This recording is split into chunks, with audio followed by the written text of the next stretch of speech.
नमस्कार, मैं हूं डॉक्टर अनुराग गर्ग, कंसल्टेंट यूरोलॉजिस्ट रुड़की से। आज हम बात करेंगे यूरिनरी ब्लैडर स्टोन्स के बारे में। यूरिनरी ब्लैडर मतलब पेशाब की थैली। तो पेशाब की थैली की पथरी, पेशाब की थैली की पथरी के क्या लक्षण होते हैं, ये क्यों बनते हैं, उसका क्या ट्रीटमेंट होता है, ये हम इस वीडियो में डिस्कस करेंगे।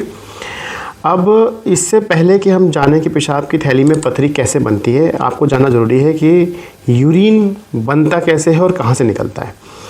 तो हमारे दो गुर्दे होते हैं, दोनों किडनी से यूरिन बनता है, पेशाब बनता है, जो कि फिर बन के यूरेटर मतलब जो हमारी पेशाब की जो नली होती है, ट्यूब होती है, किडनी की जो ट्यूब होती है, उससे नीचे आते हैं और पेशाब की थैली में इकट्ठा होता है यूरिन सारा। पेशाब की थैली में जब इकट्ठा हो जाता है तो एक सेंसेशन आती है जिसकी वजह से आपको पेशाब करने जाना पड़ता है और फिर सारा का सारा यूरिन जो होता है वो बाहर निकल जाता है शरीर से। तो ये प्रक्रिया होता है। तो ब्लैडर स्टोन भी दो तरीके हो सकते हैं। एक होता है कि जो किडनी में स्टोन बनते हैं वही स्टोन आपके यूरेटर में मतलब नली से पास होकर नीचे आ गए हैं और पेशाब की थैली में अटक गए हैं, अब वो बाहर नहीं आ पा रहे हैं। और दूसरे स्टोन वो होते हैं जो पेशाब की थैली में ही बनते हैं। पेशाब की थैली में उन लोगों के स्टोन बनते हैं जिनके पेशाब में बहुत रुकावट रहती है, यूरिन बहुत रुका हुआ रहता है, जैसे कि प्रोस्टेट वाले मरीज़ होते हैं, गदूद के, जिनके गदूद बड़े रहते हैं और दवाई नहीं खा रहे हैं और यूरिन रुका रहता है, उनके स्टोन बनने के चांस रहते हैं। न्यूरोजेनिक ब्लैडर मतलब जिनकी नसें कमज़ोर होती हैं ब्लैडर की, उनका पेशाब पूरा खाली नहीं हो पाता है जिसकी वजह से स्टोन बन जाते हैं। या जिनको बार बार यूरिन के इन्फेक्शन रहता है उनमें भी स्टोन बनने के चांसेस होते हैं।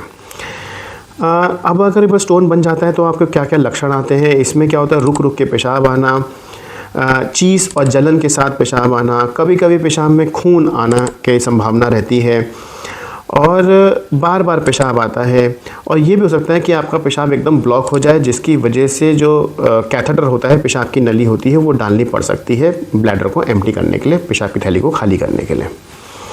इसको डायग्नोस करने के लिए आपको एक अल्ट्रासाउंड या एक्सरे की आवश्यकता पड़ती है और जब इसकी डायग्नोसिस बन जाए तो आपको एक यूरोलॉजिस्ट से कंसल्ट करना चाहिए ताकि इसका प्रॉपर ट्रीटमेंट हो सके।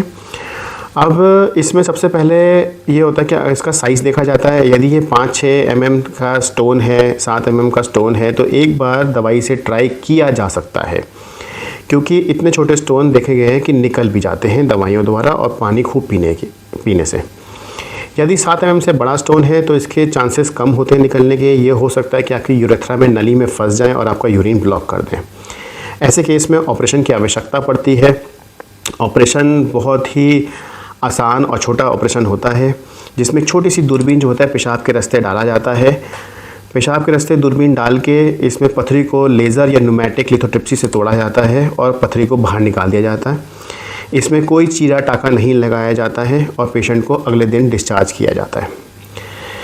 तो यदि आपको ब्लैडर स्टोन्स हैं तो अपने नज़दीकी यूरोलॉजिस्ट से कंसल्ट करें और उनकी एडवाइस फॉलो करें।